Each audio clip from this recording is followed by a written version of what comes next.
Round 11 of Super Rugby for footytips.com.au. Greg Growden alongside Sam Bruce. Greg, we kick off this week. Chiefs and Force over there at Waikato Stadium in Hamilton. Interesting one. We've had Force coach Michael Foley complaining about the itinerary and that it's too hard for them, and now they've got to go to Waikato and play the Chiefs. Bad luck, Michael. It gets worse. You're going to get beaten. Simple as that.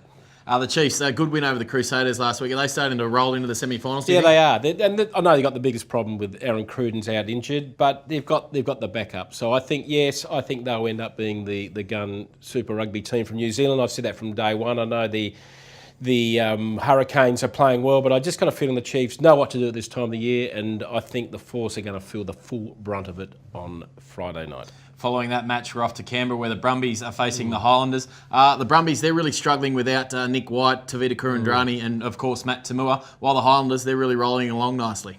Yeah, I know. It's a big game for the Brumbies because their crowds are dwindling. And you are right. Without those four big games, they really struggled last week. They looked like a completely different team. They look even disinterested.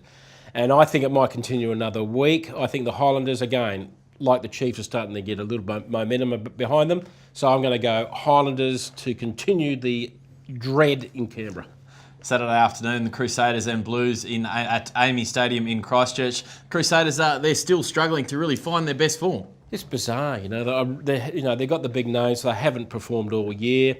I think they're just lucky this week. They're going to play the Blues, so they'll win. But it's not because the Crusaders are any good, because the Blues are terrible. So the Crusaders will win, and they might have a week just to get their confidence going. But they better start doing something, Crusaders, because they're in major drama of missing out. Todd Blackadder, if he doesn't get them to the semi-finals this year, is that curtains? Well, it's going to be touch and go. I know they love him down in Christchurch because he's one of the landed gentry, but they also demand results there. And I think you're right. If they do have another bad year, there'll be a lot of questions being asked in Christchurch. Read Todd.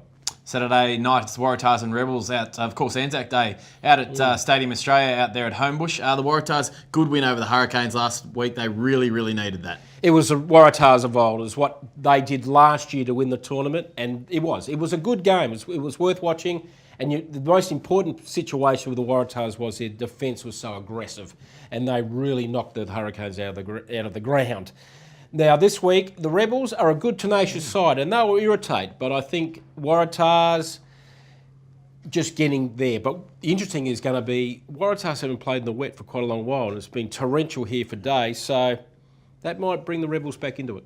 A best game from Wycliffe Palu for quite some time last week. It was. His 50 minutes was extraordinary. He was everywhere. He was trying to do everything. It's obviously, I think, that Michael Cheika might have given him a rev up, because that was the best game Palu had for quite a while, but he's got to keep doing it.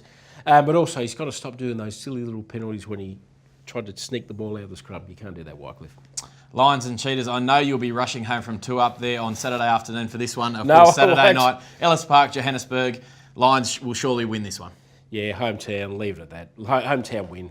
That game's got absolutely no attraction. Heinrich Brousseau and Willie LaRue out for the Cheetahs in that one as well. The Stormers and Bulls at Newlands also on Saturday night. Stormers are back home now after finishing their Australasian road trip with 2 wins. Yeah, they looked okay. I think that'll continue. I know it's going to be tough, the long road back, but the Stormers showed enough on this long road tour that they are a capable team, and they'll be pretty close to sneaking into the finals. The Bulls have been a bit up and down, so I think the Stormers will get up by quite a few. Wrapping up around 11, it's the Queensland Reds and Hurricanes Sunday afternoon at Suncorp Stadium. The Reds buoyed by that win last week over the Cheetahs. James O'Connor, best game of the year by far. It was. And then they said the Reds players saying after that win that they could beat anyone. So, a week ago they couldn't beat anything. But I'd calmed down a bit, Reds. It was a good win, the last game on that tour, but it was a bit lucky. Hurricanes, I think, will bring them back to reality and beat them quite convincingly. Was that the loss the Hurricanes needed to have last week? Yes, it was, because teams need that little reality check all the way through a season, and the point was they did still play pretty well against the Waratahs. So they wouldn't be upset about how they played, but it would have made them think, we better get a plan B, and I think the plan B will be annihilating the Reds. Greg's tips again were the Chiefs, the Highlanders, the Crusaders, the Waratahs, the Lions, the Stormers, and the Hurricanes there on Sunday afternoon. And looking at the ESPN Scrum Superstars League, it's Paul Marklew still top. Nick Webber has reduced the margin to 3 points, while there's been big moves from Andrew Brogan and Lote with successful joker play. Well done to those two. And Francis Fafita, he's gone to the top in the overall ladder. Well, congratulations, Francis, because it's tough tipping at the moment. I'm having absolute shockers, as are many, but we've still got 8 or 9 rounds to go, so I'm not giving up, but tough mid-season, picking a winner. Of course, Anzac round this weekend as well will be another tough one.